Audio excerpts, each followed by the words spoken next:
지금 읽으니까. 근데 오늘은 2장 8절로 11절에 나와 있는 서문학교회에 관한 말씀입니다. 서문학교회는 환난과 궁핍의 한가운데에 있는 교회입니다. 그런데도 주님으로부터 칭찬만 있는 책망이 없는 교회입니다. 자, 서문학교회에 보낸 편지는 우리에게 큰 도전입니다. 우리에게 큰 도전을 줍니다. 자, 3장에 나오는 라오디게아 교회처럼 부요와 함께 곤고하고 가련한 교회라는 책망을 받을 것인가, 아니면 3장에 나오는 그 다음에 이제 우리 조금 전에 저희 본문으로 삼은 서문학교회처럼 환난과 궁핍 가운데서도 칭찬을 받을 것인가. 자, 오늘 여러분들이 여기에 서 있습니다. 부요와 함께 곤고하고 가련한 교회라는 책망을 받을 것인가, 아니면 환난과 궁핍 가운데서도 서문학교회처럼 칭찬을 받을 것인가. 자, 먼저 우리 서문학교회는 칭찬이 나오는데요. 8절 말씀을 보세요. 같이 읽겠습니다. 서문학교회의 사자에게 편지하라. 처음이며 마지막이요 죽었다가 살아나시니가 이르시되. 자, 서문학교회에서 주님은 처음이요 마지막이요 죽었다가 살아나신 이로 나타나십니다. 다 나와 있죠, 거기. 처음이요 마지막이고 그 다음에 죽었다가 살아나신 분이시다. 서문학교회에 나타나신 주님의 모습입니다. 이 말씀은 1장에 나와 있는 1장 17절 18절 말씀에 대한 반영인데요. 우리 1장 17절 18절 말씀도 같이 한번 읽을까요? 내가 볼 때에 그의 발 앞에 엎드러져 죽은 자 같이 되매 그가 오른손을 내게 얹고 이르시되 두려워하지 말라. 나는 처음이요 마지막이니 곧 살아있는 자라. 내가 전에 죽었었노라. 볼지어다 이제 세세토록 살아있어 사망과 음부의 열쇠를 가졌노니. 주님은 큰 환난에 직면한 서문학교회에 용기와 소망을 주는 모습으로 나타나십니다. 사실은 이거는 요한계시록 전체의 내용이기도 합니다. 요한계시록은 그래서 여러분 어려운 성경이라거나 혹은 두려운 성경이 아니라 사실은 이 요한계시록 전체는 영적 전쟁의 현장에 있는, 영적 전쟁을 하고 있는, 전투하고 있는 성도들에게 용기와 소망을 주기 위해서 주신 말씀이 요한계시록의 말씀입니다. 특별히 오늘 서문학교회에게 주시는 이 말씀은 서문학교회가 겪고 있는, 서문학교회가 직면하고 있는 환난 가운데, 궁핍 가운데 직면하고 있는 서문학교회에게 용기와 소망을 주기 위한 모습. 그래서 주어졌는데 바로 그러한 모습으로 나타나요. 처음과 마지막이요, 그 다음에 죽었다가 살아나신 이로 나타나고 계십니다. 자, 왜냐하면 처음만 되시는 것이 아니라, 만약에 처음만 되면 뭐가 되겠습니까? 그렇죠? 근데 우리 주님은 처음만 되시는 것이 아니라 나중도 되시는 주님이십니다. 나중도 되시는 주님이십니다. 그리고 죽으시기만 한 것이 아니라 다시 살아나신 주님이시기 때문입니다. 기독교와 다른 종교와 다른 면이 바로, 결정적인 면이 바로 이 부분입니다. 처음만이 아니라 마지막까지 나중도 되시고 마지막도 되시고, 죽으시기만 하고 끝난 것이 아니라 모든 종교의 뭐라 그럴까요? 대표가 되는 사람들이 다 죽었지만 우리 주님은 다시 살아나셨죠.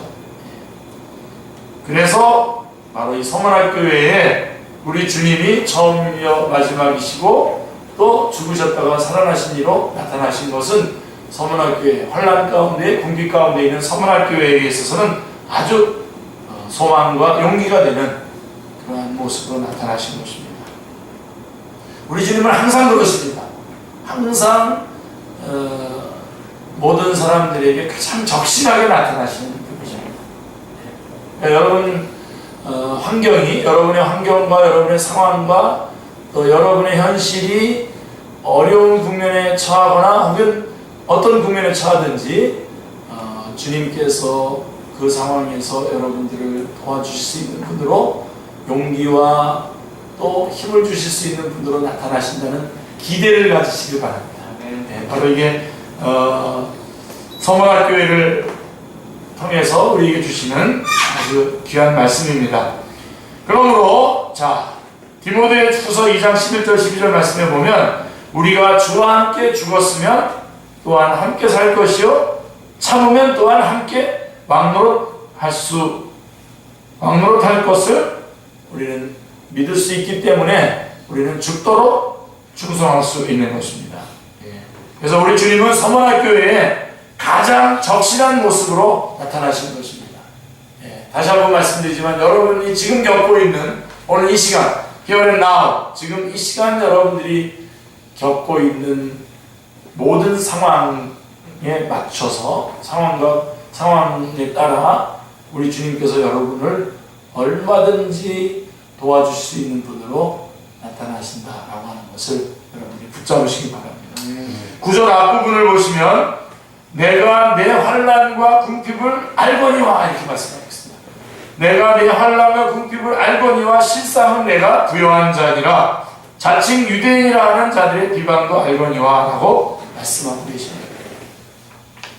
주님은 내가 알거니와 라고 말씀하십니다. 내가 알거니와 내가 아노니 이 말씀은 7개 교회 우리가 지금 조금 전에 요한계시록 2장 3장을 쫙 읽었는데요. 거기에 보면 모든 7개 교회에 모든 교회에 다 나오는 말씀입니다. 내가 알거니와 내가 아노니 공통적으로 나옵니다. 2장 3절 9절 13절 19절 3장 1절 8절 15절에 보시면 내가 안다 라고 말씀하고 있습니다. 할렐루야. 우리 주님은 다 아십니다. 우리를 다 알고 계십니다. 그게 여러분에게 위로와 용기가 되시기를 기도합니다. 여러분들이 그것이 위로와 용기가 되시기를 주님의 이름으로 축원합니다. 출애굽 당시에도 보시면요, 그 유명한 구절이죠. 출애굽기 3장 7절 8절 같이 한번 읽겠습니다. 여호와께서 이르시되 내가 애굽에 있는 내 백성의 고통을 분명히 보고 그들의 감독자로 말미암아 부르짖음을 듣고 그 근심을 알고 내가 내려가서 그들을 애굽인의 손에서 건져내고 약속의 땅으로 인도하려 하노라 라고 말씀하고 있습니다. 자, 그럼에도 불구하고 여러분 우리는 마치 주님이 아무것도 모르시는 양 왜 우리를 돌보시지 않으십니까? 라고 부르짖고 있지는 않습니까? 우리 주님의 모습을 한번 보십시오. 그들이 감독자로 말미암아 부르짖는 그 부르짖음을 들었다고 했습니다.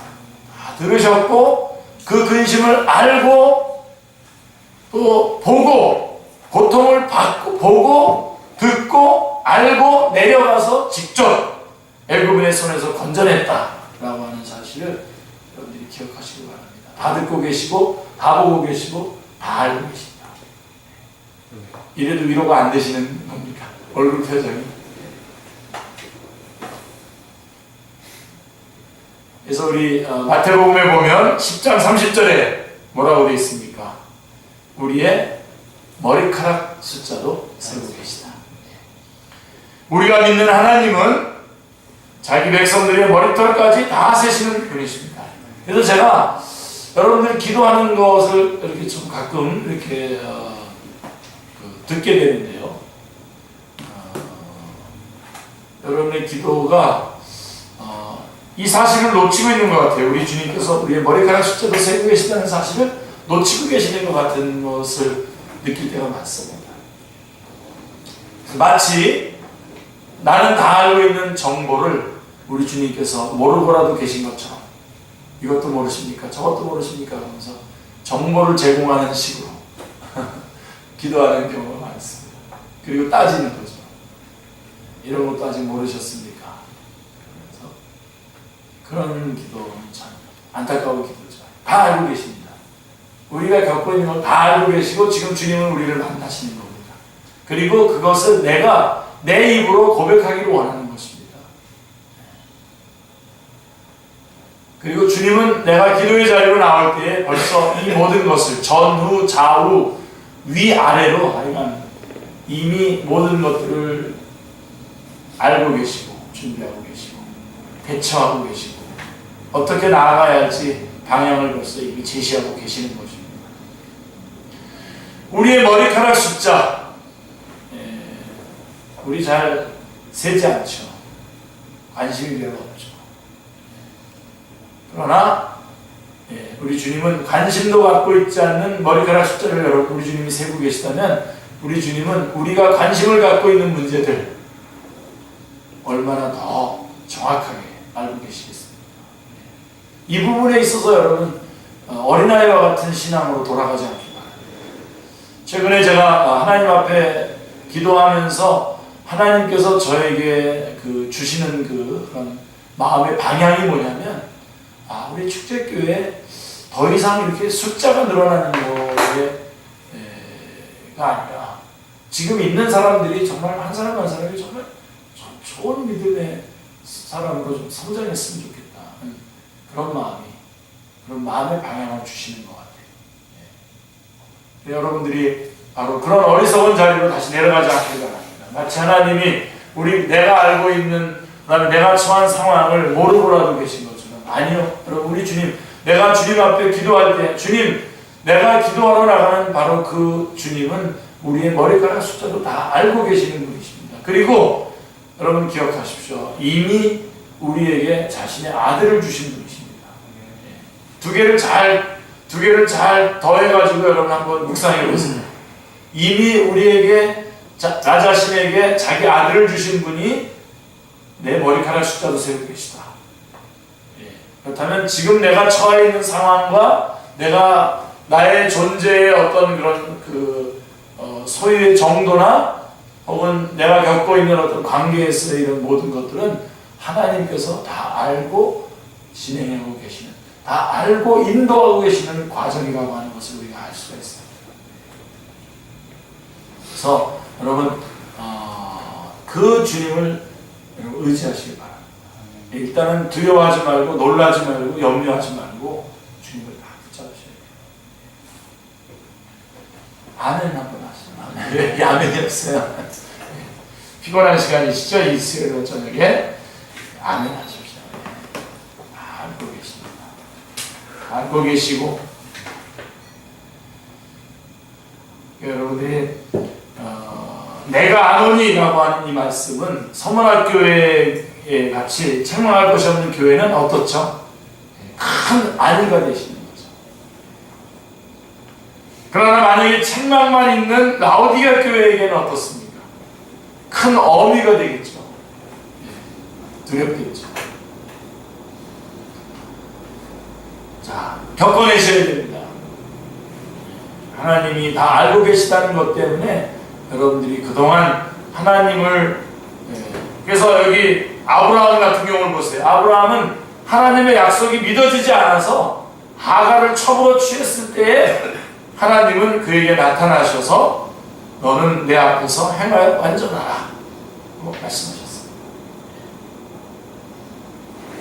13년 만입니까? 그러니까 나타나셔서 그 사이에 침묵 아브라함하고 관계가 없다가 나타나셔서 너는 내 앞에서 행하여 완전하라 라고 주님 말씀하고 계시는 것입니다. 말하자면 아브라함이 어떻게 행했냐면 하나님이 보시지 않고 있는 것처럼 하나님이 보지 못하고 알지 못하실 줄로 생각하고 비겁하게 하나님 뒤에서 행한 셈입니다. 여러분 이런 사람 되시면 안 됩니다.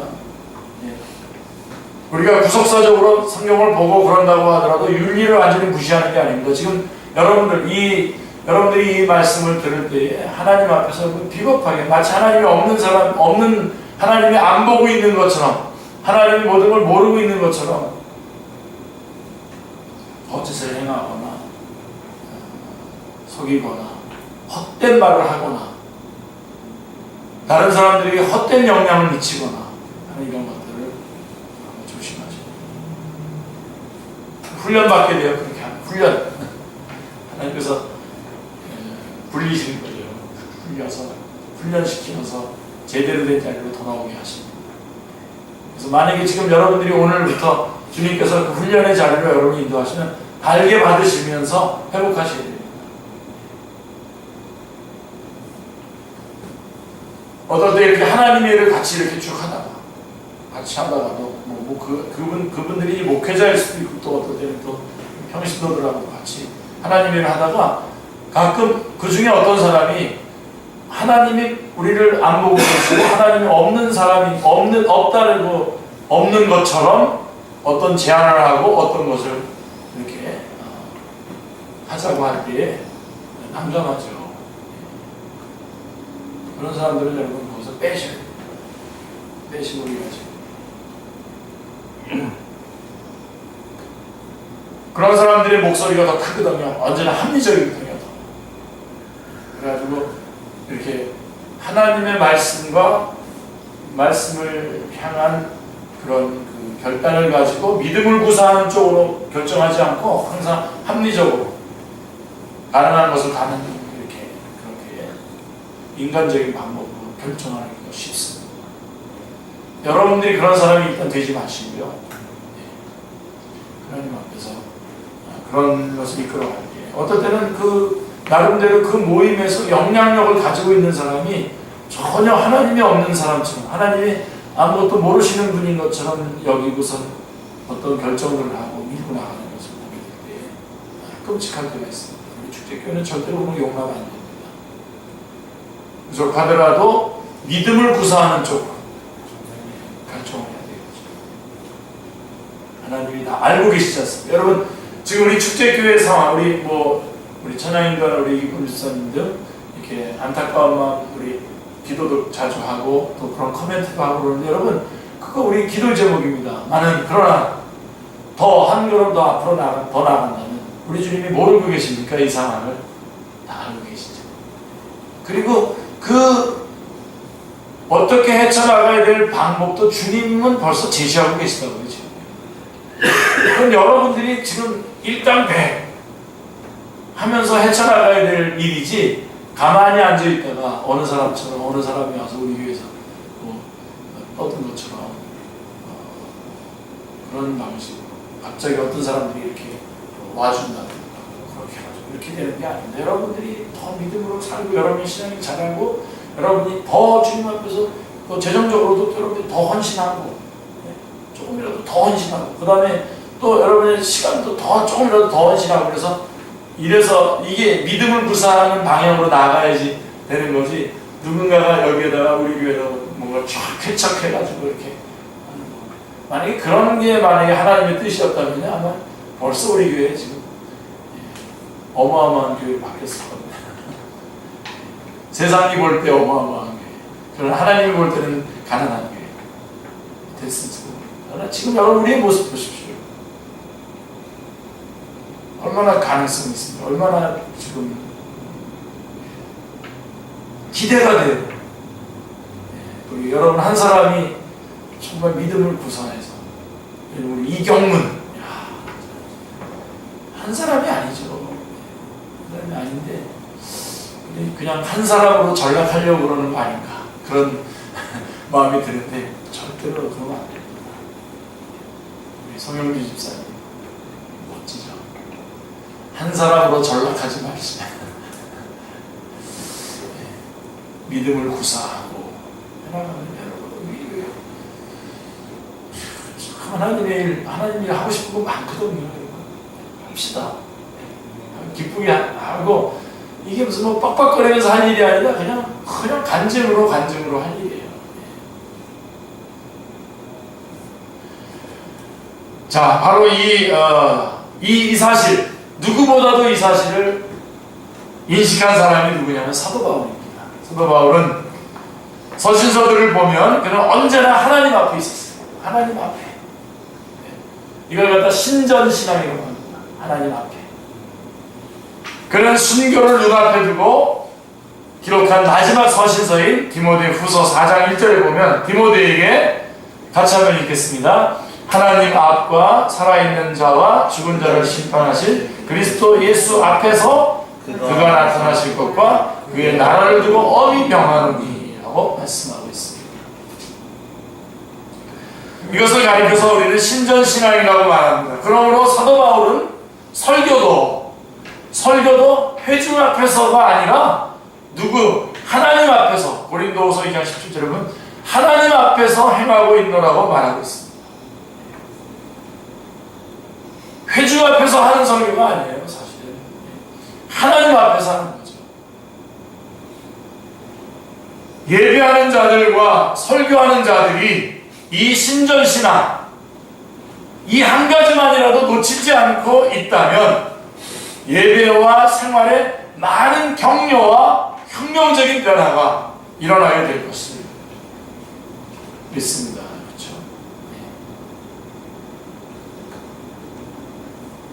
교회가 직면하고 있는 모든 어려움은 바로 이 신전신앙을 상실했기 때문입니다.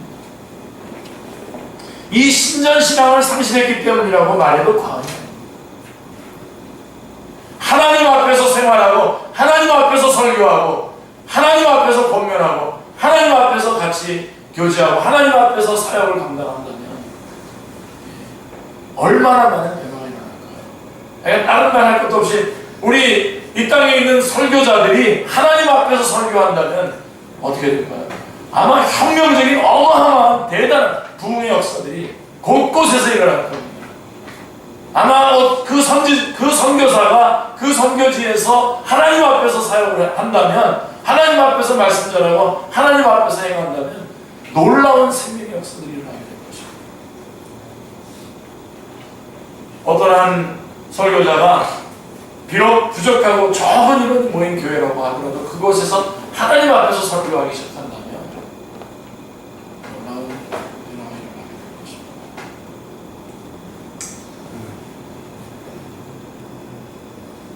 교회가 직면하는 가장 큰 위기는 여러 가지로 분석하고 떠들고 하지만 한마디로 얘기하면 이 신전신앙의 부재, 하나님 앞에서 있다고 하는 사실을 증명해야죠. 자, 그래서 그들을 향하여 하나님은 말씀하십니다. 시편 50편 21절에 보시면 같이요. 내가 이 일을 행하여도 내가 잠잠하였더니 내가 나를 너와 같은 줄로 생각하는도다. 그러나 내가 너를 책망하여 내 죄를 내 눈앞에 낱낱이 드러내리라. 사랑하는 성도님들, 서문학교회는 환난의 직면에 있고 또한 궁핍한 교회입니다. 그런데 모든 것을 아시는 주님은 뭐라고 얘기하고 있죠? 9절 말씀에 보면 실상은 내가 부요한 자니라 라고 말씀하고 있습니다. 서문학교회는 분명히 궁핍한 교회입니다. 바깥으로 볼 때 분명히 가난한 교회고 보잘것없고 부족한 교회인 것이 분명합니다. 그러나 주님이 보시기에는 부자 교회라고 말씀하고 있습니다. 그렇다면 서문학교회가 가지고 있는 것이 무엇이기에 부요하다고 하시는 것입니까? 그러나 주님은 구체적으로 말씀하지 않았습니다.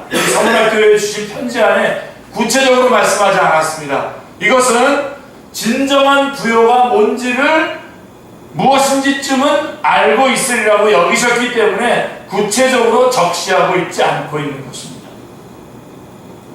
골로새서 2장 3절에 보면 성경은 그 안에는 지혜와 지식의 모든 보화가 감추어져 있느니라고 말씀하고 있습니다. 다시 말해서 서문학교회는 다른 것은 다 잃어버렸다고 하더라도 그 안에 보화와 보물, 그 안에 모든 보화가 감춰져 있는 분이 누구입니까? 예수 그리스도죠. 이 서문학교회는 다른 모든 것은 다 잃어버렸다고 하더라도 믿음으로 예수 그리스도를 소유했기 때문에 부요한 교회였던 것입니다. 그래서 부요한 교회. 지금부터 여러분들이 그가 부자냐 아니냐를 이제부터는 새롭게 평가하시길 바랍니다. 여러분 자신을 놓고선도 내가 예수 그리스도와 함께 있고 예수 그리스도의 인도함을 받고 있는지 아닌지가 부요한 건지 부자인지 아닌지를 결정하는 결정적인 내용인 것입니다. 다른 사람을 볼 때에도 그렇게 보셔야 돼요. 돈 많이 가지고 있는 사람이 부자가 아니라 예수 그리스도를 소유하고 예수 그리스도를 주님으로 삼고 예수 그리스도의 모든 것에 집중되어 있는 사람이 부자. 이런 면에서 부자 됐어요 그러면 저는 오케이 겁니다. 아멘. 그렇지만 그런 의미가 아니라 부자 됐어요 그러면 너 돈 가지고 못된 짓 하다가 인생 망쳐라 이런 말로 들려요.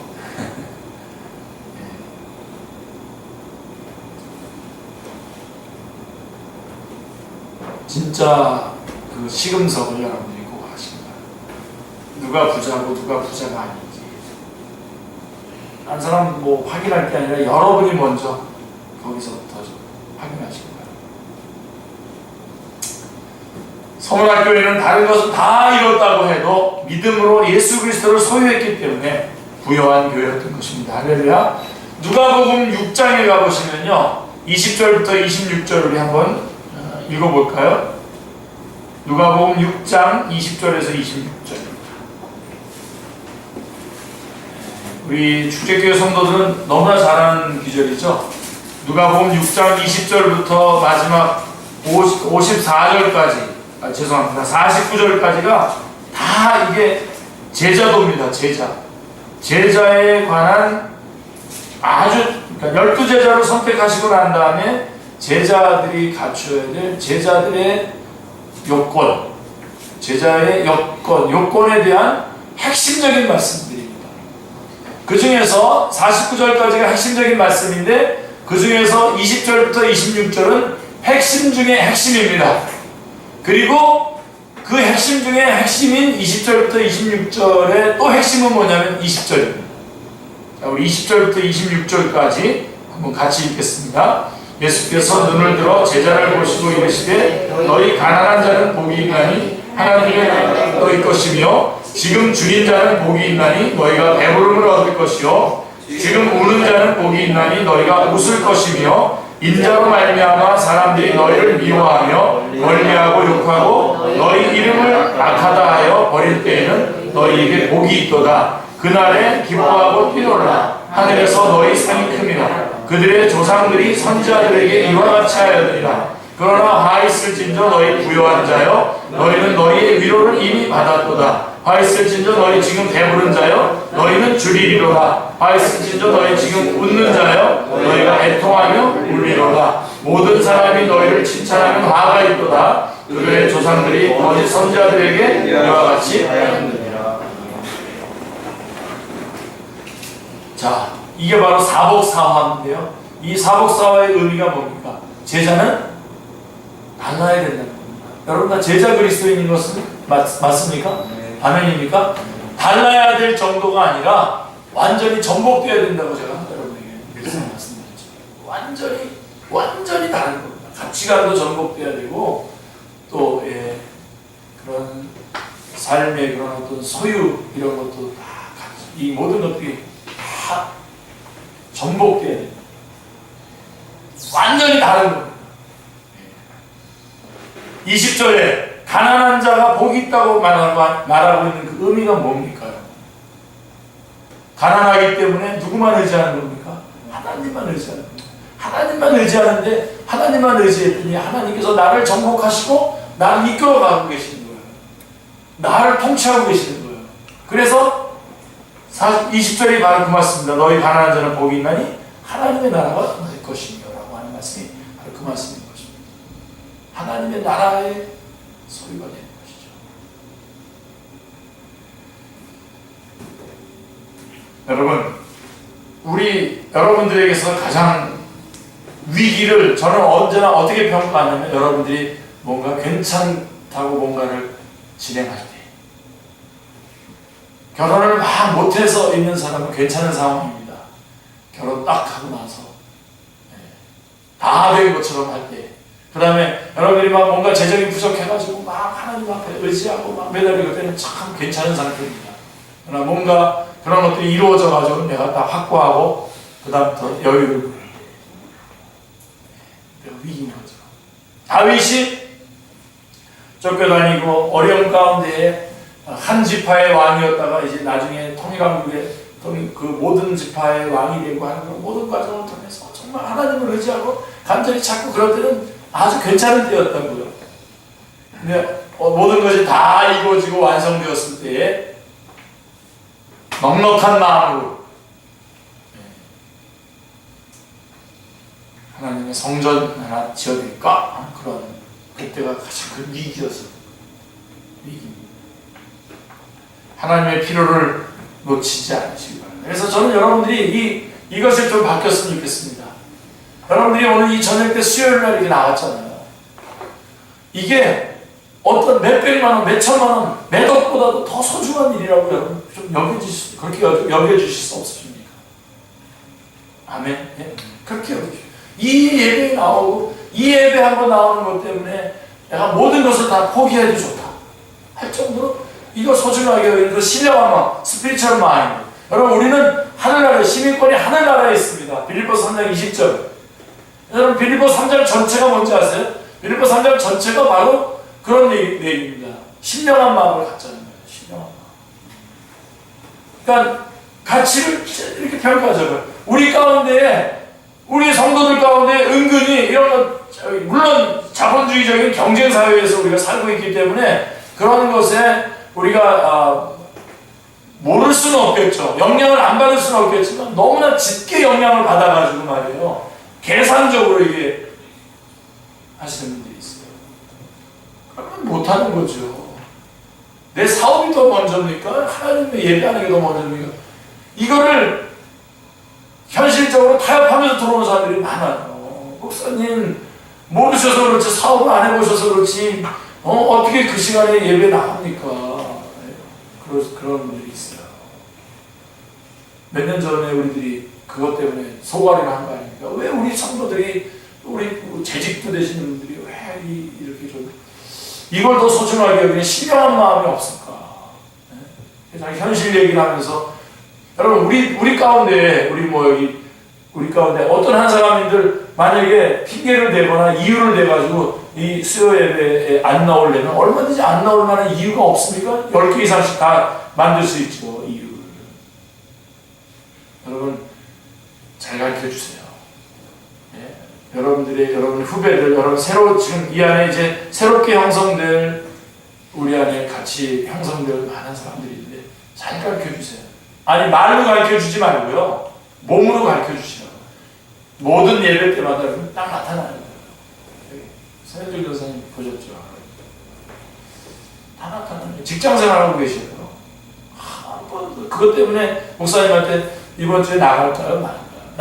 이런 일이 있는데 못 나갔는데, 회식 있는데 못 갈 수도 있는데요. 한 번도 저는 물어본 적이 없어요. 왜요? 이게 가장 소중한 거잖아요. 여러분 안에서 그런 거를 갖다 질문받고 대답할 때 사실 힘이 쫙 빠집니다. 대답을 해줘야 되고 또 그러면서도 나오게 하려고 하는 거, 이런 것들이 참 힘이 쭉 빠질 때가 많습니다. 근데 바로 이 가치관이죠. 이게 내가 재산의 손해를 다 받더라도 내가 진실해졌다면, 내가 다시 주님 앞에 나와서 주님을 의지할 수 있었다면 이게 가장 소중한 거죠. 여러분 진심으로 여러분들이 무릎을 꿇고 주님 저를 도와주십시오 하고 이렇게 외치는, 그게 저는 여러분들 안에서 매일매일 일어났으면 좋겠어요. 그런 일이 매일매일 주님 저를 도와주십시오. 정말 제가 지금 기가 막힌 상황에 놓여 있습니다. 주님 저를 도와주십시오 하고 주님께 매달리는, 주님의 신실하심에 매달리는, 바로 서문학교가 그랬다는 겁니다. 환난이 있고 궁핍했지만 그들은 주님을 붙잡았고 주님께 모든 것을 맡겼단 말입니다. 그래서 주님이 보실 때 부요한 교회인 거예요. 이게 부요한 겁니다. 저는 이 가치관으로 봅니다, 여러분.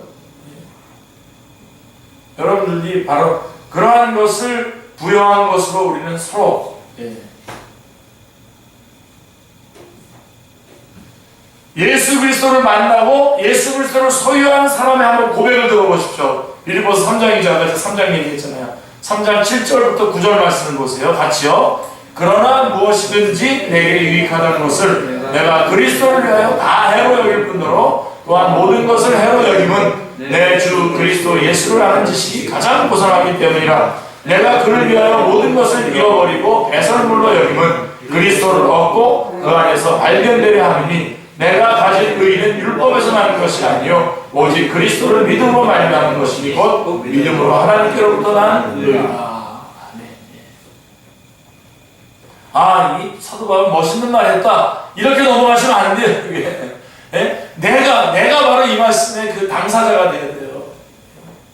정말 예수님 때문에 모든 것을 배설물로 여길 수 있는, 정말 예수님을 얻고 내가 그 안에서 발견되는 것이 너무나 소중하기 때문에 그 나머지 것들을 해로 여기는, 정말 그러한 가치관, 그러한 신명한 시선을 가지시기 바랍니다.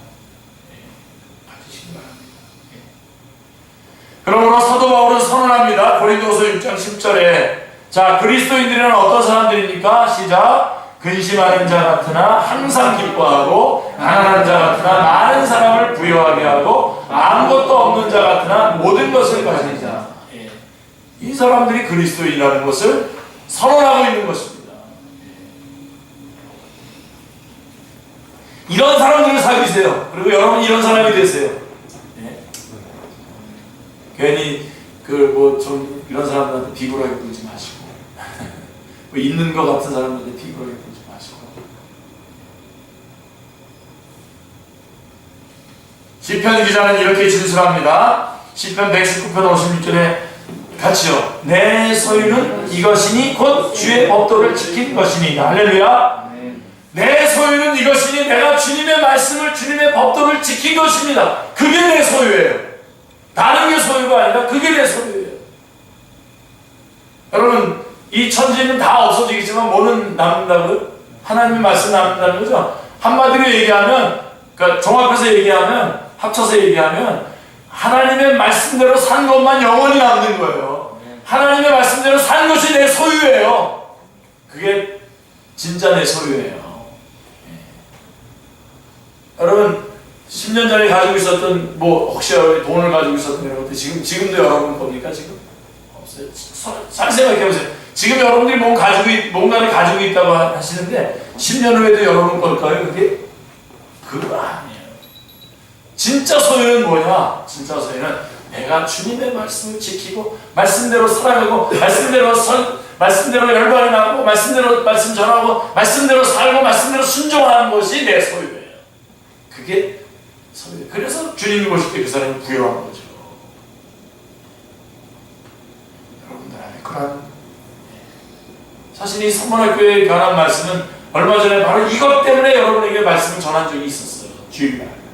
지금 다시 요한계시록의 순서에 따라서 지금 다시 이 부분에 지금 와 있는데 다시 한번 이 부분을 강조하게 됩니다.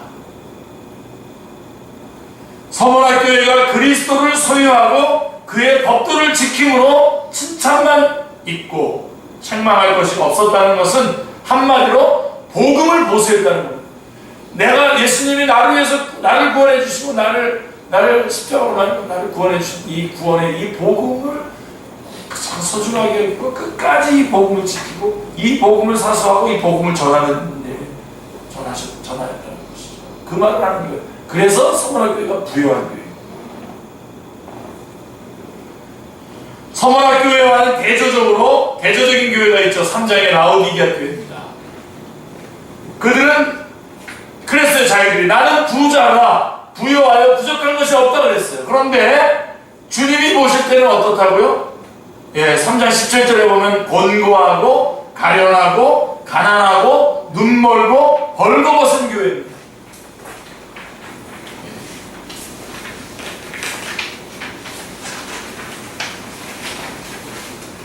여러분들 안에서 내가 라오디게아 교회로 드러날 것인지 아니면 서문학 교회처럼 드러날 것인지 잡으시기 바라고요. 이제 10절에 보면 권면이 나옵니다. 칭찬 다음에 권면이 나오는데 10절 같이 읽겠습니다. 너는 장차 받을 고난을 두려워하지 말라. 볼지어다 마귀가 장차 너희 가운데서 몇 사람을 옥에 던져 시험을 받게 하리니 너희가 10일 동안 환난을 받으리라. 내가 죽도록 충성하라. 그리하면 내가 생명의 말을 내게 주리라. 서문학교회의 환난과 궁핍은 끝난 게 아니죠. 한 번 왔다가 끝난 게 아니고, 그래서 너 부유한 자다라고 칭찬 듣고 끝나는 것이 아니라 계속해서 진행되고 있는, 또 닥쳐올 것이죠. 그런데 주님은 이것을 막아주겠다고 하는 약속은 하지 않습니다. 이것을 막아주겠다고 말씀하고 있는 것이 아니라 도리어 뭐라고 얘기하시냐면 시험을 받게 하리니 하고 허용을 하시겠다고 말씀하고 있습니다. 그러니까 우리 주님은 시험을 당하는 자들 앞에서 시험을 면하게 해주시는 게 아니라 당하게 하시고 이기게 하셔요. 이게 주님의 방법이에요. 놓치지 마세요. 이 원칙을 놓치니까 자꾸만 변칙이 나온다고요. 요한계시록을 보세요. 한 번도 그 싸움, 영적 싸움, 시험 받는 일에 있어서 우리를 피하게 해주시고, 우리를 면하게 해주시거나 다치지 않게 해주시겠다고 하는 말씀이 없어요. 다 겪게 하시고, 어떤 데 보면 두 증인이 죽지 않습니까? 11장에 보면 두 증인이 죽어요. 그런데도 그걸 승리라고 말씀하고 있어요.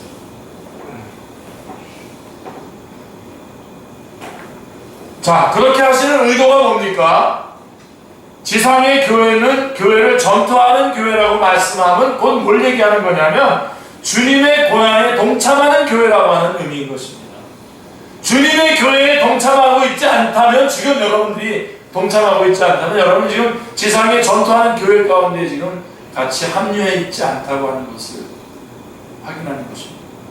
지금은 여러분 천상에 안식하는 시간이 아닙니다. 안식하는 교회가 아니라 지금은 지상에 전투하는 교회 중입니다. 자, 그리고 하나님의 작전은 그들의 구원의 창시자를 고난을 통하여 완전하게 하심, 즉 죽음을 통한 승리, 이것이 복음의 비밀이었던 것입니다. 아멘. 자, 그러므로 여기 중요한 요점이 있는데, 교회가 당하는 고난은 곧 누가 당하는 고난입니까? 주님이 당하시는 고난이라고 하는 사실입니다. 사실을 놓치지 마시기 바랍니다. 왜냐하면 교회는 주와 연합한 그의 몸이기 때문입니다. 우리는 흔히 어찌하여 이런 고난을 당하게 하십니까? 라고 부르짖지만, 죄송합니다만은 주님께서 이럴 경우에 우리보다도 먼저 주님이 당하신 고난을, 이 고난이 먼저 주님이 당하신 고난이라고 하는 주님 중심적인 고백이 있어야만 하는 것입니다. 그래서 이런 자리까지 여러분 좀 성숙한 그리스도의 자리에 서시길 바랍니다. 이것을 알았기 때문에 사도 바울은 골로새서 1장 24절에 같이요, 나는 이제 너희를 위하여 받는 괴로움을 기뻐하고 그리스도의 남은 고난을 그의 몸된 교회를 위하여 내 일체에 채우노라 말씀했던 것입니다. 고난을 당했다면 바울만큼 당하는 사람이 또 누가 있겠습니까? 사도 바울은 고난의 의미를 이렇게 해석해주고 있어요. 고린도후서 1장 8절 9절인데요. 다 암송했으면 좋겠습니다. 시작. 형제들아, 우리가 아시아에서 당한 혼란을 너희가 모르기를 원하지 아니하노니 힘에 겹도록 심한 고난을 당하여 살 소망까지 끊어지고 우리가 우리 자신이 사형 선고를 받은 줄 알았으니 이는 우리로 자기를 의지하지 말고 오직 죽은 자를 다시 살리시는 하나님만 의지하게 하심이라. 하나님만 의지하게 하기 위해서 그랬다는 겁니다. 사도 바울은 이렇게 하시는 의도가 뭐냐? 우리에게 하나님만 의지하는 더 큰 믿음을 주셔서 더 큰 사명을 감당하게 하시기 위해서라고 대답하고 있는 것입니다. 아멘. 그래서 거기 이제 10절에 보면 너희가 10일 동안 환난을 받으리라 라고 이렇게 말씀하고 있는데, 자, 10일이라고 하는 말은 그냥 문자적으로 10일은 아니겠죠. 문자적으로 10일은 아닙니다. 이것은 요한계시록에 나오는 1000년 동안 왕노릇하리로다 라고 하는 20장 4절에 1000년 동안 왕노릇하리로다 라고 한다는 말씀과 대조되는 말씀으로, 그러니까 1000년과 10일이 대조되고 있는 거예요. 그러니까 환난은 10일이고 그로 인해서 주님과 함께 왕노릇하는 영광은 1000년이다 라고 하는 것을 비교하는 말씀인 것입니다. 이런 뜻이에요. 그러니까 우리가 잘 아는 고린도후서 4장 17절 말씀하시죠. 우리가 잠시 받는 환난에 경한 것이 지극히 크고 영원한 영광에 중요한 것을 너희에게 이루게 함이니 라고 하는 이 말씀인 거죠. 잠시 받는 환난, 그러나 영원한 영광. 이 영원한 영광을 위해서 잠시 받는 환난을 우리가 얼마든지 반마음으로 겪어낼 수 있지 않겠습니까? 또 10일이라고 말씀하는 것은요, 10일이라고 하는 말씀은 이런 의미가 담겨 있어요. 제가 제일 좋아하는 구절 중에 하나인데요, 고린도전서 10장 13절 같이요. 사람이 감당할 시험 밖에는 너희에게 당하는 것이 없나니 오직 하나님은 미쁘사 너희가 감당하지 못할 시험 당함을 허락하지 아니하시고 시험 당할 즈음에 또한 피할 길을 내사 너희로 능히 감당하게 하시니라. 예, 바로 이 말씀이 거기에 내포되어 있는 겁니다. 10일이라고 하는 말에는 우리에게 감당할 만한 시험만 허락하실 분이시고, 만약에 시험을 감당하지 못하게 된다면 시험 당할 즈음에 피할 길도 주시고 능히 감당하게 하실 것이다 라고 하는 말씀이 10일 안에 포함되어 있는 것입니다. 자, 10절을 보시면 내가 죽도록 충성하라 그리하면 내가 생명의 관을 내게 주리라 라고 말씀하고 계십니다. 주님은 서문학교회를 영적 전투의 차원에서 평가하고 계시는 것입니다. 싸움이란 마지막으로 웃는 자가 참으로 웃는 자입니다. 아멘입니다. 그죠? 내가 생명의 관을 내게 주리라고 하는 말이 바로 그 뜻입니다. 마지막으로 웃는 자가 바로 우리가 될 것이다. 면류관이란 싸움이 끝난 후에 승리자에게 주어지는 영광스러운 관입니다. 그러므로 사도 바울은 디모데후서 4장 7절 8절에서 나는 선한 싸움을 싸우고 나의 달려갈 길을 마치고 믿음을 지켰으니 이제후로는 나를 위하여 의의 면류관이 예비되었다라고 말씀했던 것입니다. 사랑하는 성도님들, 서문학교회는 부요한 교회요 승리한 교회였습니다. 서문학교회에게 수여되는 관은 생명의 관입니다. 뭐 다른 걸 받는 게 아니에요. 생명을 받는 거예요. 생명. 이게 모든 복의 복입니다. 여러분이 예수님으로 말미암아 받은 이 복이 가장 큰 복이고 최고의 복이고 더 이상의 복이 없는 복을 받은 거예요 지금. 그리고 그거가 우리의 것이 되도록 역사해 주시는 것이죠. 다른 거 구하지 마십시오. 우리 오늘 찬양 가운데서 기억하십니까? 다른 것 구하지 않습니다. 그렇다면 서문학교회가 어떤 의미에서 승리한 교회입니까? 요한계시록의 두 번째 부분인 4장부터 20장은 무엇이 승리며 누가 진정한 승리자인가를 잘 보여주고 있는데요. 11장에 보면 두 증인이 아까 제가 말씀드렸죠. 두 증인이 나오는데 7절에 보세요. 그 두 증인을 무적갱으로부터 올라오는 짐승이 그들과 더불어 전쟁을 일으켜 그들을 이기고 그들을 죽일 터인 즉 그렇게 말씀하셨어요. 죽어요. 이 증인들이. 그래서 끝난 것 같죠? 그럼 이 두 증인은 패배자입니까? 승리자입니까? 12장 11절에 보시면, 자, 우리가 영적 전쟁의 승리의 비결 세 가지를 말할 때 12장 11절 말씀 가지고 나눴지 않습니까? 12장 11절에서는 또 우리 형제들이 어린 양의 피와 자기들이 증언하는 말씀으로써 이겼으니 그들은 어떻게 한다고요? 죽기까지 자기들의 생명을 아끼지 아니하였도다. 이것이 승리라는 겁니다. 죽기까지 생명을 아끼지 않고 주님을 위해서 살았다면 죽은 것도 승리자라는 것입니다. 할렐루야. 네. 저들은 증인들을 죽임으로써 승리한 줄 알았지만 그것은 세상적인 관점이고요. 주님이 보실 때에는 죽기까지 그 정절을 지킨 증인들이 승리라고 말씀하고 있는 것입니다. 왜냐하면 사탄은 몸은 죽일 수 있어도 그 신앙의 정절을 꺾을 수는 없기 때문입니다. 그리고 하나님께서 이루어 나가시는 하나님의 나라는 이러한 승리에 의해서 확장되어 나간다고 하는 점입니다. 여러분, 토마스 선교사님 오셔서 죽었죠? 끝난 거예요? 그 죽음으로 인해서 죽음과 함께 전달되어진 그 성경 말이에요. 그 성경을 참수했던 그 사람 최치양입니까? 그 사람 주님 앞에 돌아왔죠. 그 성경책을 받아가지고 집에다 도배지로 붙였던 사람과 그 교회가 널다리꼴 교회가 되고 나중에 장대의 교회가 되고, 그것이 평양 대부흥의 그런 골반이 되는 그 근간이 되는 교회가 되지 않습니까? 그 올라온 생명이어서 그게 승리입니다. 그런 승리를 거머쥐시는 여러분들 다 되시기 바랍니다. 예. 바로 이제 마지막 11절에 이제 약속인데요. 11절 같이 읽겠습니다. 귀 있는 자는 성령이 교회들에게 하시는 말씀을 들을지어다. 이기는 자는 둘째 사망의 해를 받지 아니하리라. 예. 둘째 사망의 해를 받지 아니하리라고 하는 약속은 서머나 교회가 직면하고 있는 환난 중에 죽도록 충성, 순교까지 각오하라고 하는 말씀과 결부된 것이죠. 둘째 사망의 해를 받지 아니하리라고 하는 말씀은 고건법입니다. 몸이 죽는 전체 사망의 해를 받을 수가 있을지라도 둘째 사망, 곧 불못의 해를 받지 않게 된다는 것은 영원한 생명에 참여하게 된다는 말씀, 고건법으로 약속의 말씀입니다. 그래서 영원한 생명에 참여하게 된다라고 하는 약속의 말씀인 것입니다. 그러므로 둘째 사망의 해를 받지 아니하리라 라고 하시면 환난 중에 있는 서머나 교회를 향한 최대의 위로와 격려가 되는 말씀인 것입니다.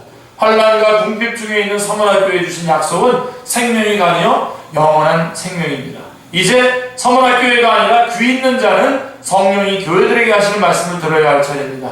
7개 교회가 다 공히 마지막에는 성령님께서 말씀하시고 또 모든 교회에게 말씀하신다고 말씀드렸죠. 자, 우리가 바라고 원하는 교회상은 서머나 교회입니까? 아니면 라오디게아 교회입니까? 여러분 어떤 교회가 되겠 여러분 이 축제교회 그리고 여러분들의 교회, 여러분 한 사람 한 사람의 교회인데 여러분들의 교회상은 서머나 교회입니까? 라오디게아 교회입니까? 많은 목회자들이 부여하여 부족한 것이 없는 라오디게아 교회를 꿈꾸고 있습니다. 그러나 부흥이 되지 않고 환난과 궁핍에 빠지게 되면 피곤해합니다. 내가 내 환난과 궁핍을 알거니와라고 하신 주님의 말씀에 의지하여 여러분에게 권하고 싶습니다. 최우선적인 목표를 큰 교회, 부자교회가 되는 것에다 두지 마시고요. 바른 교회, 칭찬받는 교회가 되는 것에 두기를 원합니다. 그리고 적은 수를 붙잡고 죽도록 충성하십시오. 그렇게 하노라면 더 많은 심령을 맡겨주시지 않겠습니까? 만약에 안 맡겨주시더라도 그리 아니하실지라도 좋고요. 그래도 성령님이 교회들에게 하시는 말씀에 귀를 막고 있다면 그때는 자신의 소명을 점검해 보아야 할 것입니다. 우리 한 사람 한 사람이 하나님, 이제 저는 주님을 소유하고 주님을 믿고 믿음 안에 있는 것을 가장 큰 가치로 여기겠습니다. 가장 큰 가치로 여기겠습니다. 하는 그러한 외형적으로 볼 때는 비록 가난한 모습으로 보인다고 할지라도 주님이 보실 때에 예수 그리스도 안에 모든 보화가 있지 않습니까? 근데 그 예수님을 소유하는 것, 주님이 보실 때는 우리가 부유한 자가 되는 것이죠. 그러한 사람이 되기를 원합니다. 그러한 축제교회가 되기를 원합니다. 우리 이 시간 같이 기도하겠습니다.